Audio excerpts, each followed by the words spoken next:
Fascist Sheikh হাসিনার বিরুদ্ধে আন্দোলন সংগ্রাম করেছে, আজকে তাদেরকে টার্গেট কিলিং করা হচ্ছে। আমার দলের কোনো সমর্থক যদি এলাকার কোনো মাদক ব্যবসায়ীদেরকে প্রশ্রয় দেয়, আশ্রয় দেয়, অথবা কিশোর গ্যাংকে লালিত পালিত করে, অথবা কোনো সন্ত্রাসীকে আশ্রয় প্রশ্রয় দেয়, তারাও আইনের আওতায় নিয়ে আসা হবে।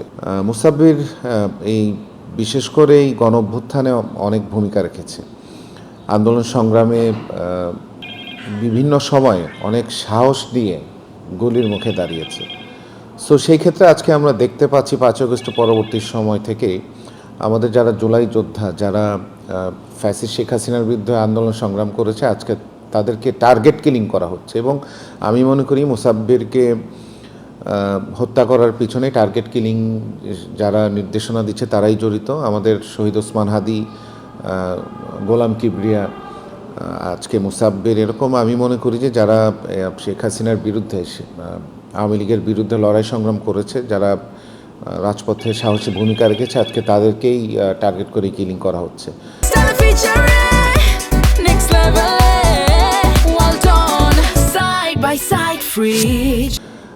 পাশাপাশি আমি মনে করি যে এটি একটি চক্রান্ত নির্বাচনকে বানচাল করার পথে।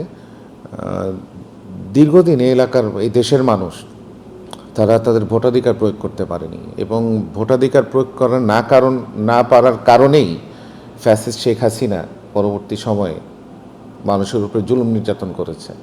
সাধারণ বাবা মার সবসময় চিন্তায় থাকে। সেই ক্ষেত্রে আমাদের এলাকার ভবিষ্যৎকে বিগত ফ্যাসিস্ট সরকার এলাকায় মাদক ব্যবসায়ীদেরকে প্রশ্রয় দিয়ে, আশ্রয় দিয়ে এলাকায় আস্তানা গাড়ার সুযোগ করে দিয়েছে। পাশাপাশি তারা এই এলাকায় কিশোর গ্যাং উৎপত্তি করেছে। আমরা আমাদের শৈশব কৈশোরে আমরা এখানে কিশোর গ্যাং শব্দটি আমাদের কাছে চেনা জানা ছিল না, এলাকার মানুষের কাছেও ছিল না।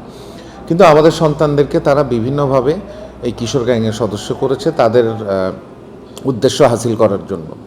সো সেই ক্ষেত্রে আমি মনে করি যে বিগত সময়গুলি থেকে আমাদের শিক্ষা নেওয়ার দরকার আছে। আমি মনে করি যে এলাকার কোনো প্রভাবশালী ব্যক্তি বা প্রভাবশালী পরিবার অথবা কোনো রাজনৈতিক দলের নেতৃবৃন্দরাই পূর্বে মাদক ব্যবসায়ীদেরকে আশ্রয় প্রশ্রয় দিয়েছে, অথবা কিশোর গ্যাং অথবা সন্ত্রাসীদেরকে এলাকায় লালিত পালিত করেছে। সো সেই ক্ষেত্রে আমার স্পষ্ট বক্তব্য হচ্ছে যে আমিও একজন রাজনৈতিক দলের কর্মী।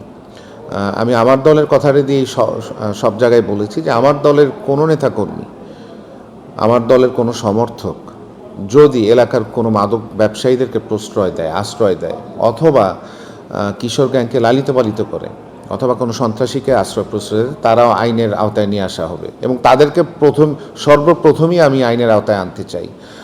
সেই ক্ষেত্রে আমি ইতিমধ্যেই বলেছি যে এই 3টি বিষয়ে আমার জিরো টলারেন্স নীতি আমি গ্রহণ করেছি।